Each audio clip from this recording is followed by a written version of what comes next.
Big Techs, protegendo a liberdade de expressão e cancelando a cultura de cancelamento. Porque pensar mais nunca é demais. Chegou a plataforma do pensamento independente, da tecnologia de ponta. Chega de vender seus dados pessoais. Chega de censura. Chega de não ser livre. Chega. Chegou o Getter.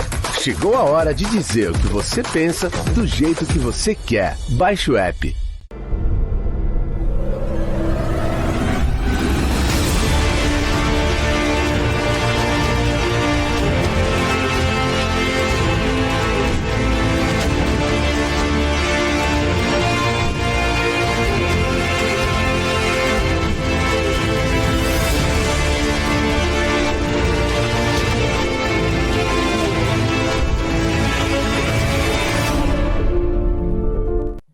Olá, para você que nos acompanha pela TV JCO, o nosso entrevistado de hoje é o padre Genésio Lamounier Ramos, da Diocese de Anápolis, Goiás. Sua bênção, padre, obrigada por falar conosco. Deus abençoe, André, Deus abençoe a esta TV, parabéns por todo o trabalho aí do serviço à verdade nesses tempos de censura, nesses tempos de tanta perseguição. Que bom que tenhamos este canal, este veículo, para que possamos falar com os patriotas, os brasileiros. Uma grande honra, uma grande alegria para mim. Obrigado pela oportunidade.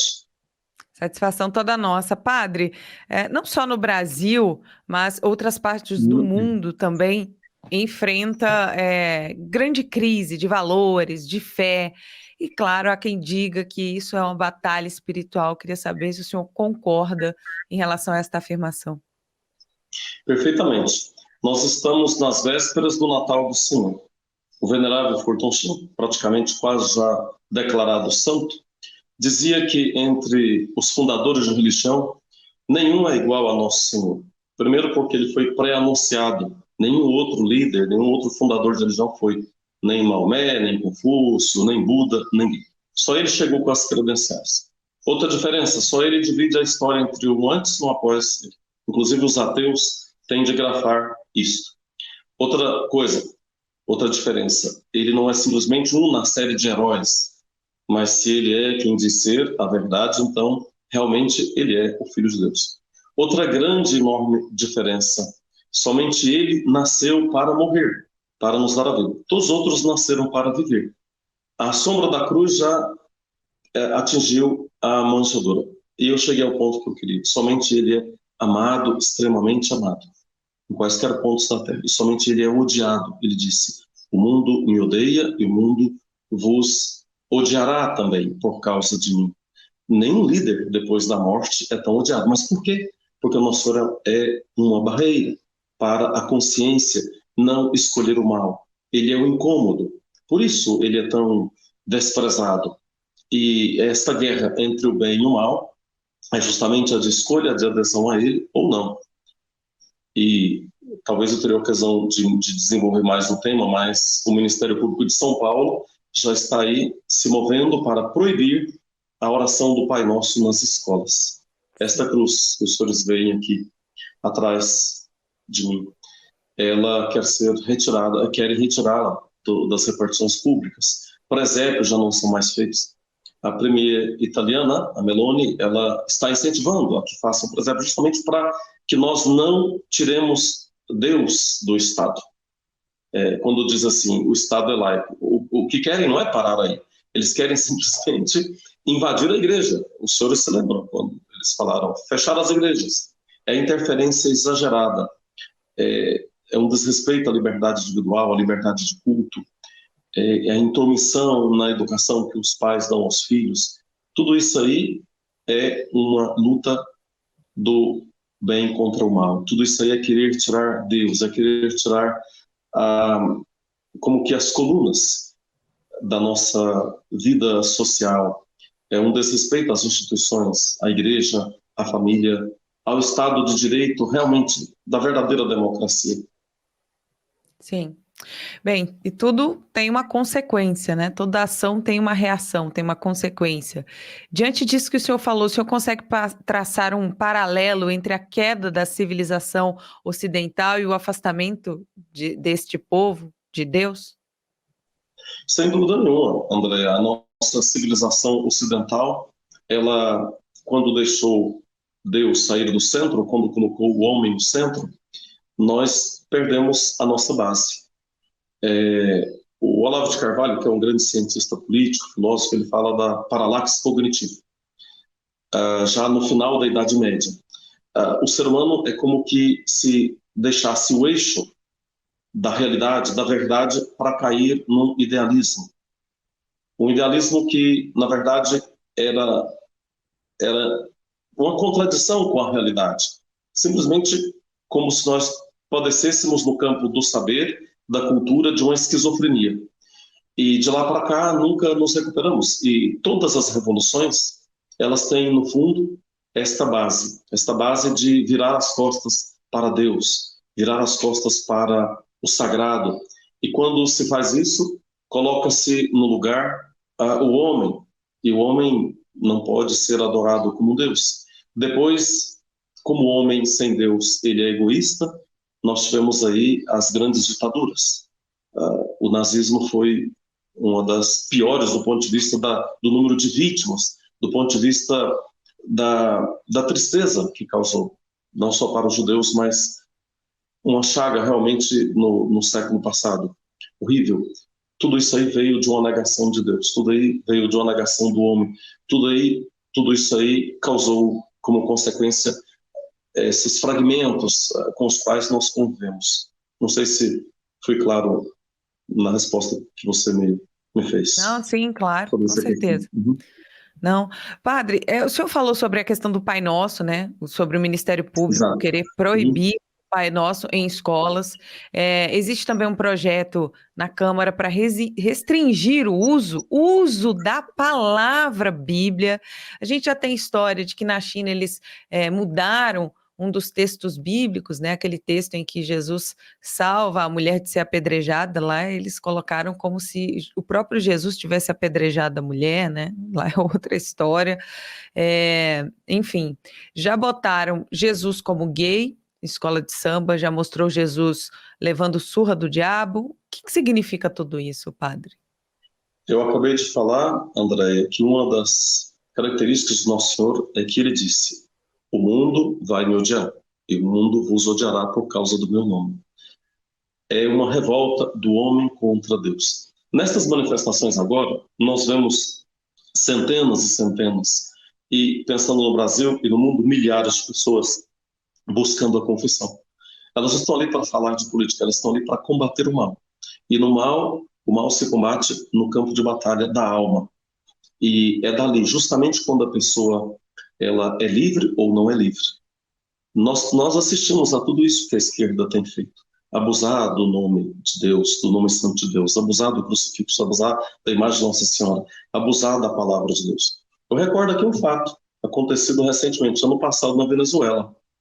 Lá há um desgoverno total, uma ditadura, e ali não há limites para os abusos. Um grupo de terroristas obrigou um grupo de evangélicos a comer, a rasgar as páginas da Bíblia e comer, literalmente, mastigar as páginas da Bíblia. Um grau de intolerância em pleno século XXI, nós não pensávamos de presenciar, não é? E é horrível o que aconteceu nas últimas décadas aqui no Brasil. Tudo que é mais sagrado, nós estamos vendo que pisoteio. Estão vendo aqui a bandeira, perdão, do outro lado, a bandeira aqui. Esta bandeira foi profanada recentemente na Alerj.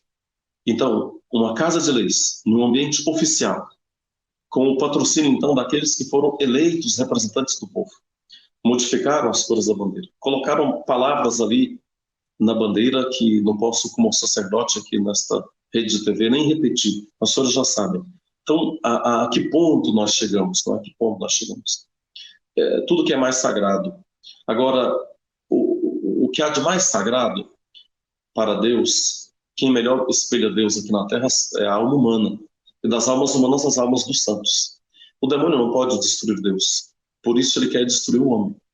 E aqui no Brasil, nos últimos meses, especialmente, mas nos últimos anos, também estamos vendo a liberdade do ser humano sendo roubada. Grande parte dos manifestantes, dos patriotas, estamos nas ruas, nas portas dos QGs. Mas, outra parte, se Deus não nos conceder, por misericórdia, a bênção da liberdade neste Natal, neste fim de ano, há uma maldição que vai parar sobre as Forças Armadas e sobre todos os cidadãos brasileiros. É carregar a canga da escravidão, do jugo. Sem liberdade individual, sem liberdade para empreendimento, os empresários vão pagar caríssimos impostos. Aqueles de menos condição, porque os de maior condição procurarão abrir negócios fora do país, procurarão mudar, já estão procurando. Por isso que a Polícia Federal nem consegue fazer passaportes em números suficientes. Eu acabei de mencionar essa interferência do Estado na vida da família, na igreja. É horrível tudo isso que está acontecendo. Em Aparecida de Goiânia, que é uma cidade próxima, um vereador propôs que o Pai Nosso fosse recitado no início de cada aula. Voto vencido. Alguns pares aprovaram, não sei dizer o número, mas a imprensa se opôs, falando novamente da questão do Estado laico, etc. Quando, na verdade, jornalista Andréa, o que o ser humano mais precisa é de pai. E quando nós vemos uma sociedade em que há muitos órfãos que cometem suicídio, que vão para a delinquência, o que melhor caberia como fonte da paz seria justamente a relação dos filhos com o pai.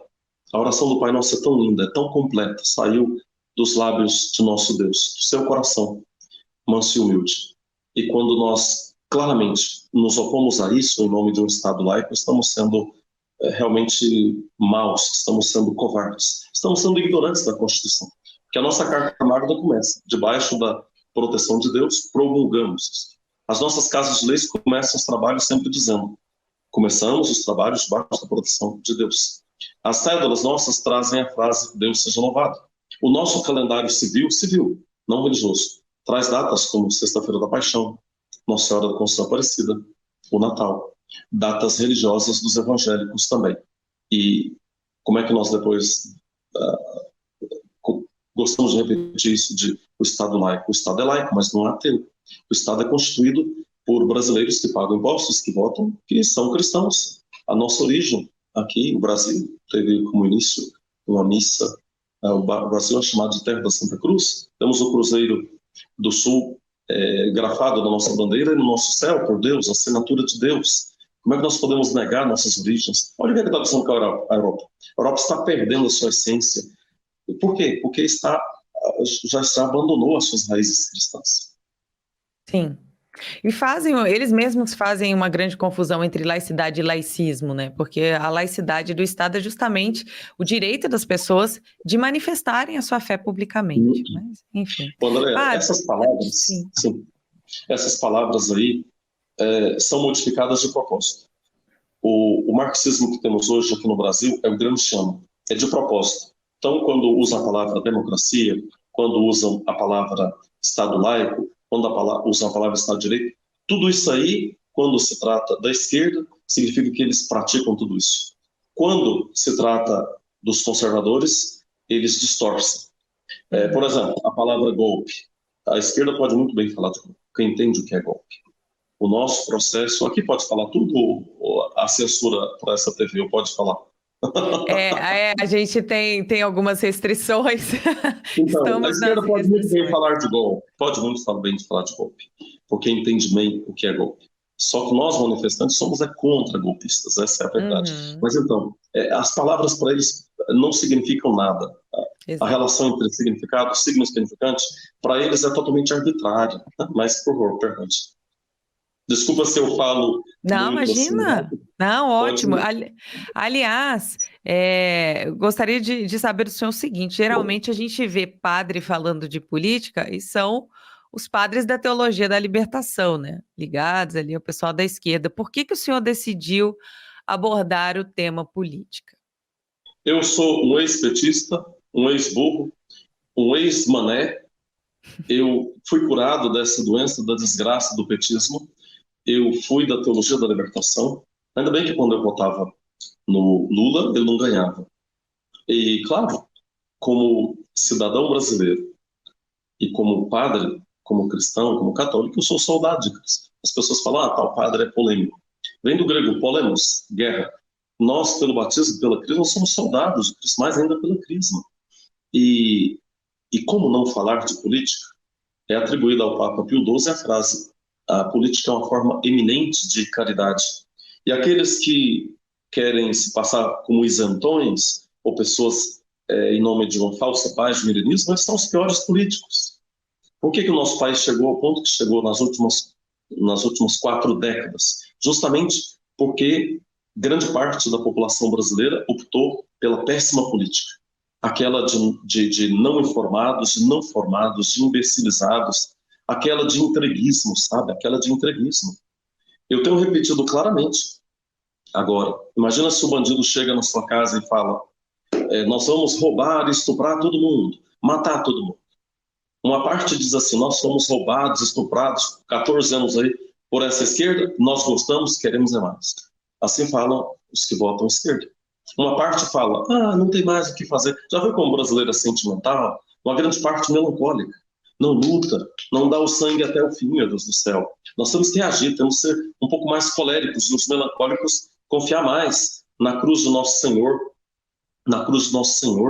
e enfrentar mais. E a outra parte é aquela que fala: vamos lutar até o fim. São os patriotas, são aqueles que não entregam. Você viu, jornalista, ontem a PEC fura-teto da carreta furacão de 145 bilhões já passou. 20 dos deputados do PL assinaram, se venderam. Então, estamos assistindo já a uma tragédia. Esse governo aí que ameaça entrar já deu prejuízos de 600, alguns falam de 700 bilhões. Os primeiros a se arrependerem de terem votado neles são aqueles que têm mais celebridade aí: Mira Leitão, Andréa Sadi, Arminio Fraga, Henrique Meirelles. Eles já estão chateados, mas bem fala o Roberto Mota da Jovem Pan, ali não se trata de arrependimento, ali se trata de uma covardia, ali se trata de uma falta de responsabilidade. Eles não querem mais assinar embaixo do voto que deram. Irresponsáveis com o Brasil. Por isso que eu estou dizendo, a canga já está sendo amarrada nas costas dos católicos, dos cristãos, dos empresários, de quem carrega o país. Sabia que o governo atual, ele não pediu empréstimo, ele só pagou dívidas que a esquerda deixou. Depois de colocar a casa em ordem, depois de colocar as nossas Five rendendo, Petrobras, Eletrobras, Banco do Brasil, Caixa Econômica e BNDES, rendendo bilhões, tanto assim que querem aumentar para 37 o número de ministérios. Tanto assim que querem cheque em branco para a gastança, eles são prova de que o governo está entregando tudo em dia, e agora querem arrebentar tudo, uma gastança. É muito triste, isso do ponto de vista econômico, sem falar do ponto de vista dos valores. O que as pessoas querem? Que agenda que tem? A agenda da ONU, Agenda 2030. Aborto, ideologia de gênero, interferência em todas as liberdades. É triste. Por isso que ainda dá tempo de nós clamarmos nas ruas, de democraticamente nós falarmos para onde queremos que o país nosso vá, e não esperar que Deus faça por nós. Deus não falou para Israel: fique em casa que eu vou descer ao combate por você. Mas falou: desça ao combate, Israel, que eu estarei com você e lhe darei vitória. Se os brasileiros soubessem o poder que tem, a força que tem, não é? Verdade, é muito triste. Padre. Bem, o senhor já discursou lá na frente do QG do Exército, né, do quartel-general aqui em Brasília. Sim. Como é que o senhor tem visto essas manifestações? Olha, antes de tudo, parabéns aos patriotas. Eu não posso estar continuamente ali. Já fui à porta do QG de Goiânia, já fui à porta da base aérea de Anápolis, já fui várias vezes ao QG de Brasília. Estive lá com o excelentíssimo senhor presidente Jair Messias Bolsonaro também, com os manifestantes. Estive ao lado dele pedindo bênçãos. Eu vejo que há uma grande porcentagem de brasileiros para quem eu tiro o chapéu, pessoas que estão aí derramando suor, lágrimas, pessoas que estão sendo banhadas pelo sol e pela chuva, e que realmente acordaram do berço esplêndido, ergueram-se do berço esplêndido, e eles estão escrevendo a história. Eles serão aqueles lembrados no futuro, todos nós, pelo que fizemos pelo nosso país. Abnegado, sabe? Uma coisa é alguém aqui do DF ou de Goiás participar em Brasília. Outra coisa é alguém que viajou lá de Rondônia, 2.000, 2.500, 2.200 quilômetros, e estão aí há 40 e tantos dias, dispostos a completar 60 dias ou mais. Essas pessoas o que querem? Como eu falei, há filas enormes de pessoas que querem a confissão. Estão ali rezando rosários, evangélicos estão com suas bíblias, estão gritando, clamando, pedindo auxílio às Forças Armadas, estão cantando o hino do Brasil. E o que elas querem? Elas querem um Brasil melhor para todos. Elas querem simplesmente poder viver em um país em que os seus representantes legais de fato tenham sido legitimamente eleitos e que de fato possam dar o mínimo de transparência, o que é o contrário do que estamos vendo acontecer. E elas estão fazendo tudo pelo caminho constitucional, embora taxadas pela esquerda dos adjetivos mais absurdos, mas vindo da esquerda é sempre elogio para nós. Então, parabéns, patriotas. Eu vejo que há uma parte que se cansa, que se desanima, uma parte que coloca a responsabilidade sobre os ombros do nosso presidente, quando, na verdade, o presidente Bolsonaro merece toda a nossa gratidão, todo o nosso elogio. Eu estive com ele. Ele me falou algumas coisas aqui que eu posso dizer a você e a todos os brasileiros. Primeiro, que ele reza todos os dias. A esposa dele ora e jejua todos os dias. E segunda coisa, que ele não se vendeu ao sistema, embora várias vezes o tenham querido comprar. Ele não tem preço. Ele me falou daquele vídeo que foi gravado, aquela live lá no hospital em São Paulo ainda. Ele estava com a sonda nasogástrica. Ele me citou aquele vídeo, presidente, o senhor foi profeta. Tudo aquilo que o senhor disse, de fato, tem acontecido. O problema nas eleições, o problema das urnas, o problema de toda essa perseguição do sistema. Depois, ele me falou também que nós devemos apoiar as Forças Armadas, não devemos criticar, porque são nossa ajuda, nossa segurança. E eu disse, olhando para os olhos dele, presidente, faça. Presidente, faça. E lá, diante da multidão, eu ajoelhei aos pés dele e falei, por favor, pelo amor que o senhor tem a Deus, não decepcione as nossas crianças. É claro que eu disse assim, apelando ao coração dele, mas só devemos gratidão a ele, pelo amor de Deus. Um homem que colocou a casa em ordem, um homem que despachou 2 anos no hospital, e não veio dizer que o Adélio é um lobo solitário, nada disso. Ele voava de aviões, hospedava-se em hotéis, tinha computador, tinha grana, advogados caros. Quando é que nós vamos acordar, hein? Quando é que nós vamos querer encarar de frente a realidade? Ou vamos continuar optando por não saber da realidade para não sofrer? Ou não assumirmos a luta por um país melhor? Então, parabéns aos patriotas, razão de nosso orgulho. Eu os encorajo a permanecerem na luta. E eu dou alguns sinais, vejam bem. Essa movimentação toda de militares no Brasil, para que é? Só para pintar meio fio? E depois, as modificações que tivemos aí publicadas no Diário da União. E depois, o fato de não ter havido mudança no morador do Palácio do Alvorada. O fato desses banners estarem aí nos prédios dos ministérios nossos aí. O fato de nenhum general, nem o presidente, ninguém ter dito, vai para casa, tudo terminou. Não, isso não pode ser assim. Nós devemos pensar o seguinte, o presidente está com todos os brasileiros sofrendo.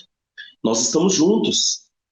E se o Brasil afundar, não vai ser só a direita que vai afundar, a esquerda vai afundar, entendeu? Sim. É só um pequeno grupo em países socialistas que tem benesses, uma pequena porcentagem de empresários. O restante, que o PT faz? Rouba dos ricos para escravizar os pobres com migalhas, fazer do país terra arrasada, entregar nossas riquezas, nossa floresta, nossas águas, enfim, é o caos. É o caos se instalando institucionalmente, debaixo dos nossos olhos, e a capacidade do brasileiro de reagir causa indignação. Se eu estou feliz com os patriotas que manifestam, eu estou indignado com irmãos meus, estou indignado com bispos, com padres, com diáconos, que depois o que dirão? Não vamos falar de política porque as ovelhas podem se afastar. Meu amigo, essas ovelhas já estão extraviadas, já estão perdidas, e com elas seus pastores omissos, covardes. Não dá para... Né? Difícil. Se você permitir, claro. Se você me permite, eu gostaria de fazer um acréscimo sobre uma análise política. É muito triste, Andréia, não só ouvir esquerda com mentiras e roubos, mas ouvi pessoas que se dizem de direita fazendo umas análises políticas tão estapafúrdias. Por exemplo, nós não estamos no cenário de normalidade. Aquela análise que passa por afirmações como estas, não, porque a direita tem de parar de idolatrar um homem como mito, tem de parar de ser infantil, tem de crescer, tem de admitir que perdeu as eleições. Um momento. Nós conseguimos fazer um movimento de massas, um movimento político enorme, como nunca tínhamos visto nas últimas décadas. E não estamos falando de um cenário de política normal, estamos falando de fraudes, estamos falando de um processo todo contra aquilo que é transparência, lisura, isonomia, tudo isso. E agora eu venho falar que é o problema que a direita não é madura. Por favor, vamos parar, não é? Vamos parar. E eu vi pessoas que se declaram de direita falando isso. De um lado, admitem que teve problema. Teve problema no sistema de apuração dos votos, admito. Do outro lado, vem com essa. Porque o presidente falou demais, falou menos. Por favor, vamos parar. Não se trata de ter falado isso ou falado aquilo. Nós sabemos, as ruas não mentem. As ruas mostram a verdade. O apoio popular que o nosso presidente tem, de norte a sul, de leste a oeste, fora do Brasil, isso é inegável. De outro lado, toda a censura, todo o caminho barrado de qualquer possibilidade de averiguação, então, do instrumento de democracia que é o voto. Então, é ridículo, né? A esquerda é madura, por acaso, politicamente? É muito fácil. Se você rouba, se você ultrapassa todo o limite de bom senso nas regras, se você está ligado ao narcotráfico, narcoguerrilha, drogas, tudo aquilo que não presta, claro que você tem poder, né? É claro que é tomada de poder. Então, por favor, falemos então de maturidade política quando as regras do jogo elas são obedecidas e quando há transparência e quando não, simplesmente não venham nem falar de debate político. Estamos falando de criminalidade. Desculpa a franqueza. Sim, tá certíssimo, certíssimo. Bem, o senhor também orou ao lado do presidente, como o senhor bem disse aqui, esteve com ele, nos contou aqui algumas coisas que poderiam ser ditas, né? Qual a opinião do senhor sobre o governo Bolsonaro e sobre os ataques que ele sofreu, assim como seus apoiadores, durante esses 4 anos? Só um momento, só para acrescentar. A direita, eu penso que sempre poderá crescer. Penso que deveríamos muito mais continuar naquela linha de estudos, né? Os livros do Olavo são excelentes nesse campo. A formação mesmo. Você percebe, Andréia, que o presidente, com o seu nome, elegeu, como eu falei lá ao lado do presidente, vereadores, prefeitos, deputados estaduais, deputados federais, senadores, governadores, enfim, desde daquelas eleições de 2018, você viu uma onda acontecendo por causa de um nome forte como o dele. Agora, você percebe que houve pessoas que simplesmente pegaram emprestado o nome dele, mas que não tinham formação, nem tinham responsabilidade. Haja visto aí o que aconteceu ontem. 20 dos deputados simplesmente negociaram o seu nome. Votaram a favor dessa PEC fura-teto, dessa PEC da gastança aí. Então, o que a direita poderá fazer é dar mais formação, formar realmente o cidadão brasileiro, para que ele defenda o bem, defenda um Brasil próspero, grande, livre. Respondendo à sua questão, o presidente e nós, manifestantes todos, nós estamos sofrendo já há muito tempo. As manifestações nas portas dos QGs estão acontecendo agora, mas em cada 7 de setembro fomos lá, milhões de pessoas. E fomos lá para quê? Para que não derrubassem o governo. Fomos lá para dar apoio. E eu pergunto para você, o presidente Bolsonaro ele foi eleito, assim que entrou para a reserva como militar, se candidatou a vereador, ganhou.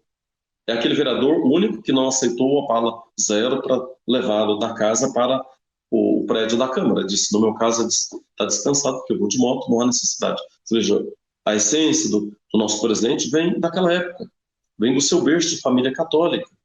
Depois, quantas vezes o presidente foi eleito deputado federal pelo Rio de Janeiro? Quantas vezes? 1, 2, 3, 4, 5, 6, 7 vezes, sem perder uma.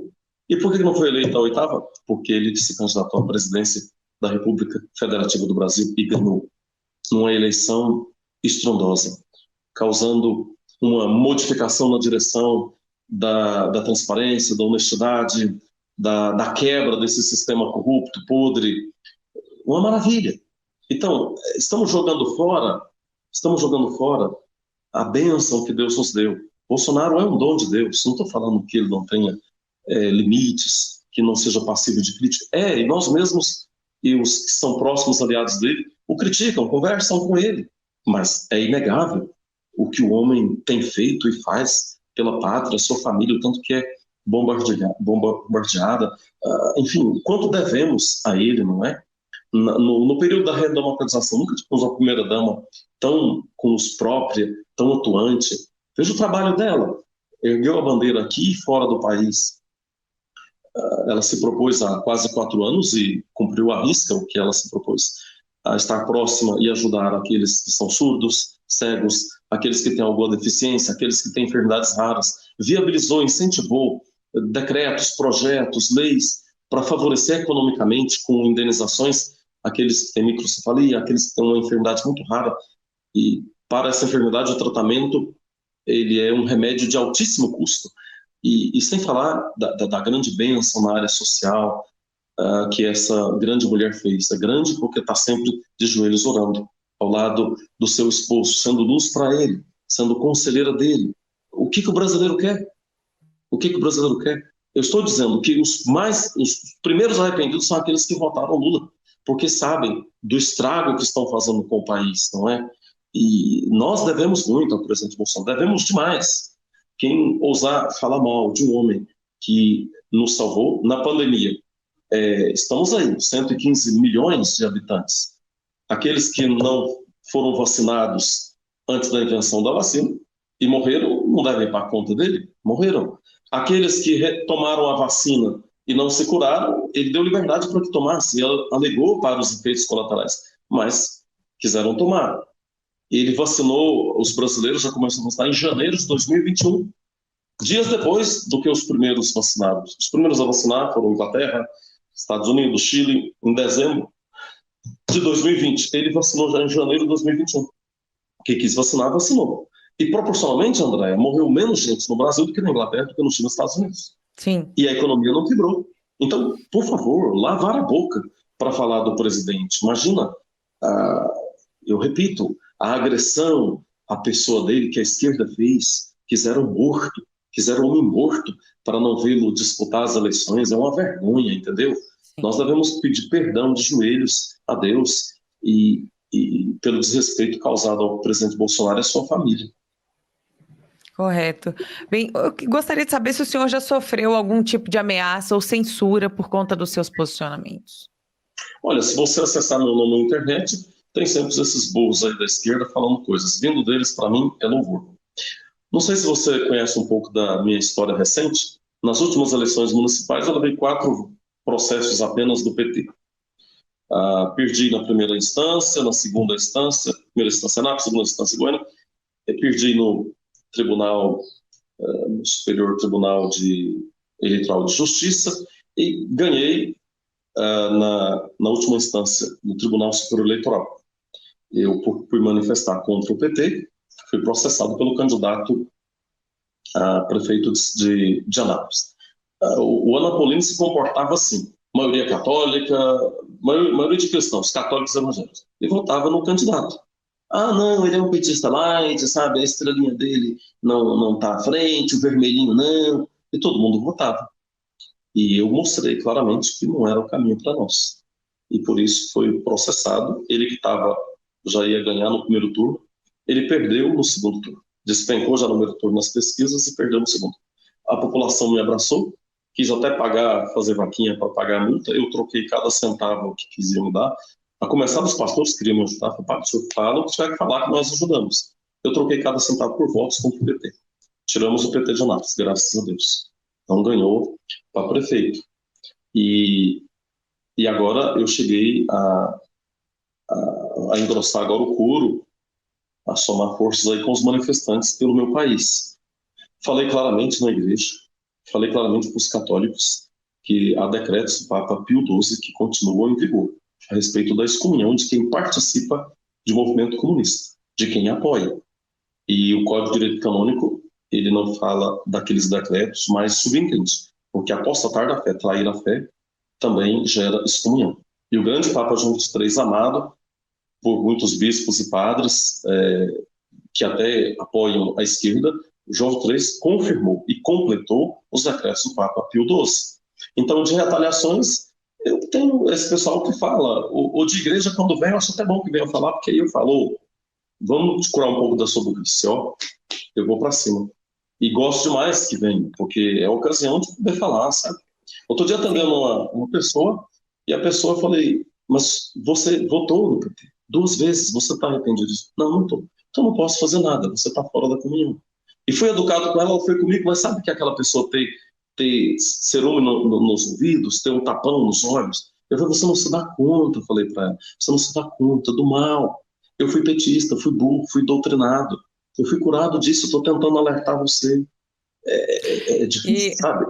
E segundo o Lyle Roster, é uma cura mesmo, né? Ele que escreveu A Mente Esquerdista, ele diz que é uma doença, é uma patologia que poucos conseguem sair e muitos deles saem com sequelas, né? Então, que bom pela sua cura. O voto do petista se explica assim, primeiro, é mais mau caráter do que o Lula. Não, eu não sou mais mau caráter que o Lula. Então, mama nas tetas do governo. Não, não mama nas tetas do governo. Ou então, é preguiçoso, não gosta de trabalhar. Ou então é invejoso. O comunista é invejoso. Ele não quer que você tenha sua Hilux, não quer que o outro tenha uma conta bancária, não quer que ninguém tenha para igualar com ele, que é um preguiçoso. Aí uma senhora falou assim, padre, mas eu não sou mais mau caráter que o Lula, não mamo nas tetas do governo, não sou preguiçoso, não sou preguiçosa, não sou invejosa, então não encaixa, mas tem uma quinta, o ignorante. Então não escapa, não escapa. E se os petistas estiverem me ouvindo, ficarem bravos, os senhores não têm direito. Os senhores colocaram a desgraceira no nosso país. Os senhores são os que menos têm direito de ficar indignados. Nós estamos indignados. Nós, cidadãos de bem, nós que carregamos a pátria. Perfeito. Eu gostaria de saber o que preocupa o senhor, enquanto líder religioso, em relação ao governo de esquerda, um governo petista.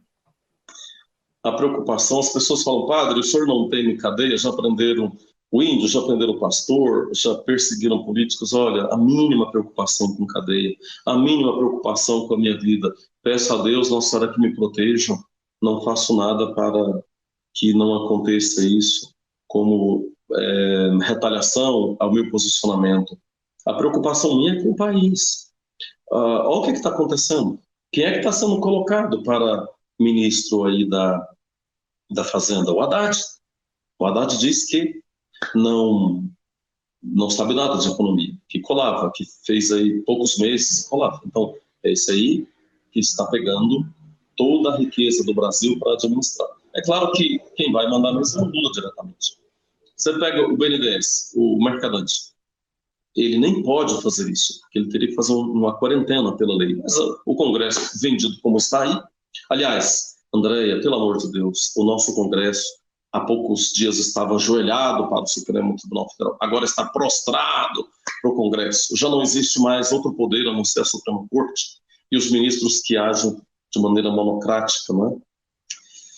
Um ministro manda no Executivo, outro ministro manda no Congresso.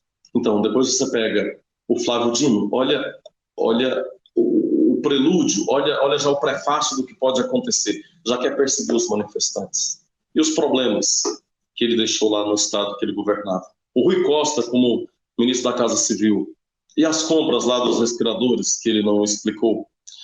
Enfim, você percebe que não é mais do mesmo, é pior.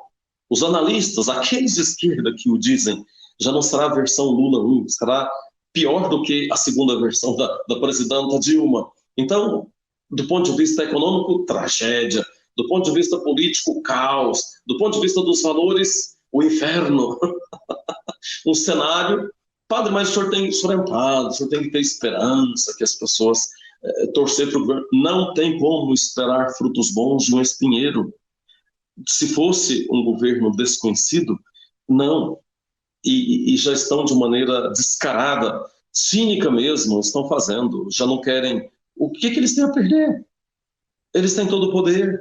O que eles têm a perder? Me envergonha muito pelo senhor Geraldo Alckmin, né, a quem apoiamos lá no passado. Como éramos bobos, né? Achar que PSDB fosse de algum modo centro-direita, mas é uma esquerda deslavada, não é? o senhor Geraldo Alckmin, que se diz católico, do Opus Dei, vejam aí, fazendo parceria, voltando à cena do crime, para usar as palavras dele. É muito triste. Então, o nosso Brasil, André, se Deus quiser, não vai acontecer. Se Deus quiser, não vai acontecer. Se acontecer o pior, a maldição sobre vamos falar a nomenclatura certa, a maldição sobre os almirantes da Marinha, os generais do Exército e os brigadeiros da Aeronáutica, a maldição será terem de prestar continência para a bandidagem. A maldição da brasileirada vai ser carregar a canga da falta de liberdade. É alguém obrigando você a se entupir do veneno da vacina. A tão exaltada ciência está dizendo que morreu mais gente entre os vacinados, que os efeitos colaterais estão sendo amplamente divulgados pelas empresas que não querem saber de processos. Era o presidente Bolsonaro que estava exagerando em não comprar vacinas caríssimas, era ele que estava exagerando em desconfiar da segurança das vacinas. A ciência é invocada quando se convém, né? Por que a ciência não é invocada agora para verificar as urnas, todo o processo? Mas cadê os baluartes? A ciência de conveniência, como disse o senhor. Ciência sem consciência. É esse o cenário que está aí. Estamos na véspera do Natal, nós precisamos de um Salvador, não é? Sim, me lembro... Pode falar. Pode me interromper, André. Eu estou falando. Padre, não, imagina. Imagina, é porque eu acho que o senhor vai entrar mais ou menos no assunto que eu gostaria de tratar com o senhor, então eu já aproveito e já coloco o combo aqui, o senhor fica à vontade. Se não tiver aqui, o senhor pode acrescentar aí o que o senhor ia falar. Você falou combo? Você falou combo? Sim, bem, tudo bem. Nesse momento difícil em que o Brasil atravessa, que mensagem o senhor gostaria de deixar aqui para o povo brasileiro na véspera de Natal, né, que é a data em que nós celebramos o nascimento de Cristo, o Salvador, e queria aproveitar e pedir para o senhor deixar uma bênção para o pessoal, mas fique à vontade.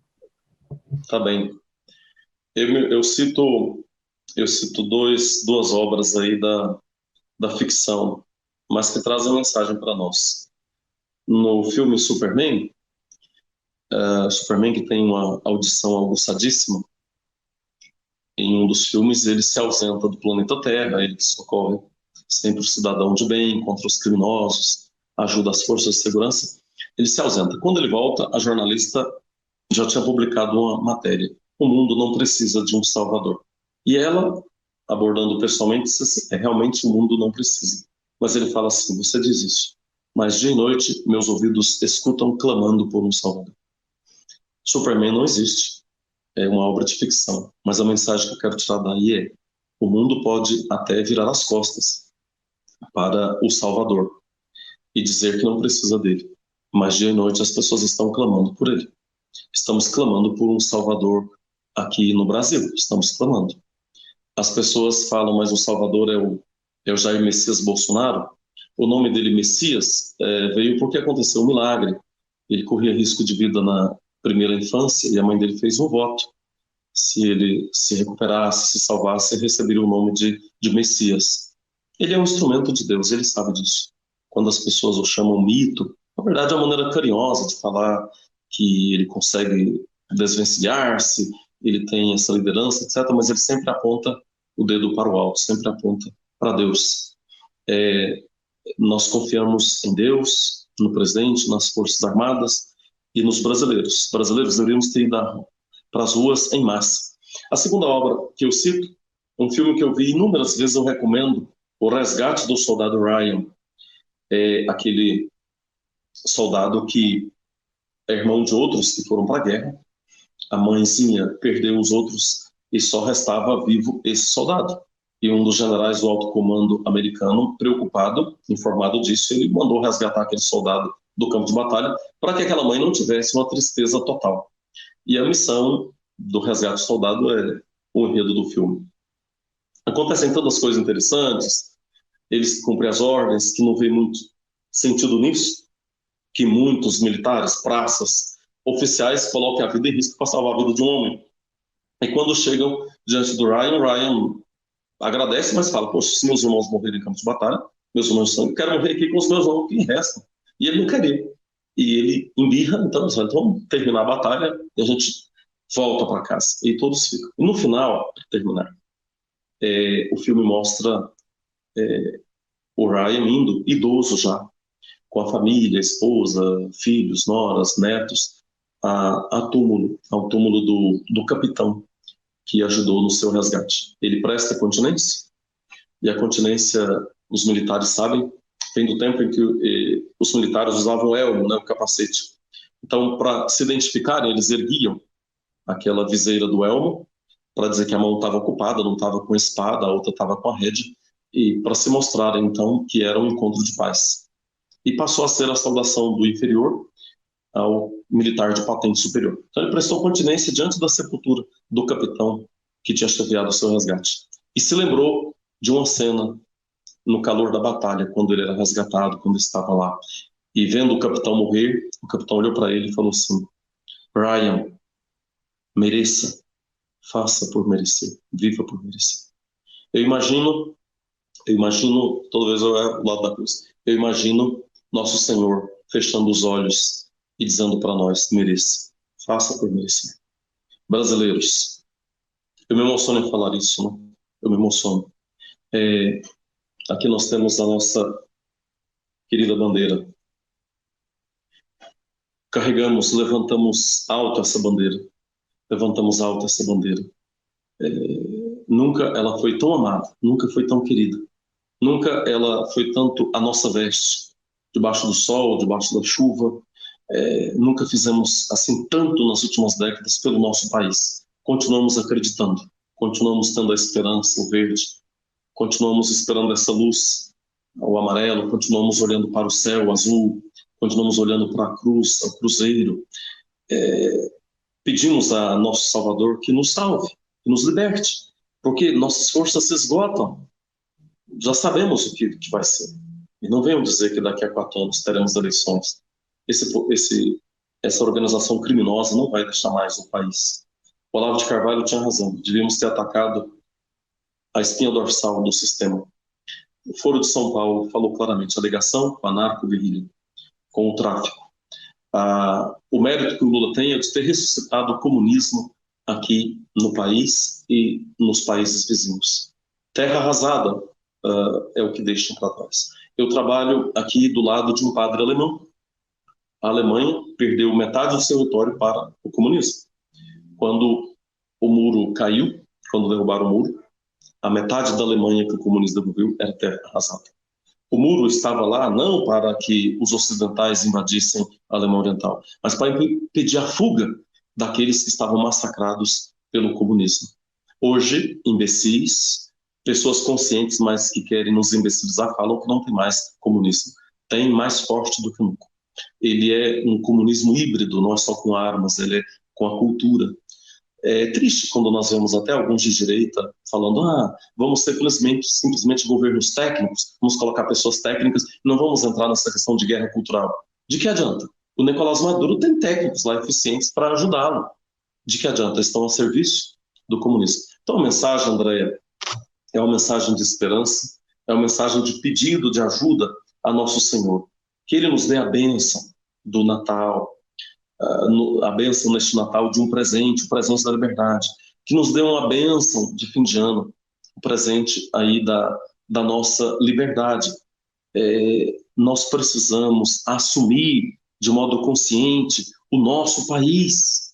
Deus nos deu um país continente, Deus nos deu um país rico de riquezas naturais, de riquezas humanas. Os povos, nações estrangeiras estão de olho nos nossos minerais, na nossa biodiversidade, nas nossas águas. Já estão comprando terras aqui. A China está comprando terras aqui na Bahia, aqui em Catalão mesmo, no estado de Goiás, São Paulo, empresas, e nós estamos com olhos vendados. Será possível, né? Será possível, né? Alguém fez uma análise interessante, André. Por que os militares de hoje não têm aquela fibra daqueles de 60? É uma provocação, mas eu continuo confiando nas forças. Aqueles que fizeram a barreira contra o comunismo na década de 60 eram tenentes na década de 30. E eles passaram por uma formação francesa positivista. Eles foram depois da guerra no Paraguai, os comandantes viram que o nosso exército precisava de uma reconstrução, melhorias, treinamento. Eles foram educados na perspectiva do soldado cidadão, aquele que se envolve em políticas se for necessário para defender o país, não só com as armas, mas com as ideias, defender as fronteiras, defender o país aqui de conflitos internos. Esses, na década de 60, já eram generais e marechais, e por isso eles tiveram aquela fibra, aquela formação. Já agora, os nossos foram formados depois da Segunda Guerra na perspectiva do soldado, aquele que não entra em política, simplesmente aquele que presta continência. Se disserem, o TSE falou que esse é o resultado. Se senhor, não senhor, papapá, é a formação americana. Mas eu peço que os nossos militares se lembrem dos cânticos, se lembrem das casernas, se lembrem de tudo aquilo que passaram para chegar onde eles estão. E que as estrelas que brilham em suas fardas, de fato, brilhem e sejam fonte do brilho dos olhos dos cidadãos brasileiros. Que Jesus, o nosso Messias, abençoe nossa terra, nossas famílias. Desejo a todos um Natal de paz, um Natal feliz, mas a paz, ela deve repousar sobre a justiça e sobre a verdade, não sobre a mentira. Eu desejo que o novo ano seja um ano de verdade, de justiça, de paz, seja um ano em que o brasileiro tenha a alegria de ser brasileiro. Eu não quero encontrar com cidadãos cabisbaixos chorando. Vão chorar mais aqueles que não ajudaram os patriotas a erguer alto essa bandeira da liberdade. Mas eu estou plenamente confiante, André, estou plenamente confiante. Manifestantes, não na hora de arriar a bandeira, não. Não é hora de arriar a bandeira, não. Nós estamos firmes. Eu disse ao presidente, por favor, presidente, faça, por favor, faça. E essa decisão já foi tomada? Sim, já foi tomada, sem dúvida. Uma decisão de grande tamanho não é tomada da noite para o dia, não. Ela é preparada. Estamos vendo aí toda a movimentação dos militares, estamos vendo modificações aí no Diário da União, do ponto de vista jurídico, estamos vendo tudo quanto é prova fornecida ao Supremo Tribunal Federal e ao seu puxadinho, Tribunal Superior Eleitoral. Estamos assistindo a toda essa perseguição a parlamentares, a políticos, a religiosos, a indígenas. Até quando, Brasil? Até quando? Não sei se era isso que vocês queriam, Andréia, se eu falei demais, se não abordei todos os pontos que vocês desejavam. Tá ótimo, padre. Muito bom. Eu posso dar a bênção, então, para vocês? Sim, por favor. Vou dar a bênção em latim. Dominus vobiscum, et cum spiritu tuo, benicat vos omnipotens Deus Pater, et Filhos, et Spiritus Sanctus. Amém. Eu espero que a Igreja Católica aqui no Brasil se penitencie de um grave pecado. O senhor Luiz Inácio Lula da Silva não seria presidente da República nenhuma vez, e nós não teríamos o maior crime de corrupção da história, se não da América Latina ou do mundo, se infelizmente bispos, padres, diáconos, seminaristas, pessoas que foram doutrinadas pela teologia de libertação, se não tivessem sido não só parceiros, mas uma vez que já sabem, não são mais inocentes, são cúmplices. Esse é um pecado. Tem pessoas perdendo a fé graças a esse pecado gravíssimo. CNBB está calada, padres calados, bispos calados, pastores calados. Quando o pior acontecer, Deus nos livre deste mal, os senhores digam para Deus que se omitiram. Sejam corajosos de assumirem as suas culpas. Enquanto é tempo, salvemos a nossa pátria. Louvado seja nosso Senhor Jesus Cristo, para sempre seja louvado, e nossa Mãe Maria Santíssima também seja louvada. Amém. Brasil acima de tudo e Deus acima de todos. Um abraço para todos vocês. Feliz Natal, próspero ano novo. Amém. Feliz Natal para o senhor também. Muito obrigada por tirar um tempinho e falar conosco, padre. A você que nos acompanhou até agora, obrigada pela sua audiência, pela sua companhia. Um Feliz Natal a todas as famílias brasileiras e que venham as boas notícias. Que Deus nos dê força e coragem para enfrentar o que tiver que vir pela frente. Obrigada, padre. Viva o Brasil! Viva o Brasil! Viva a liberdade!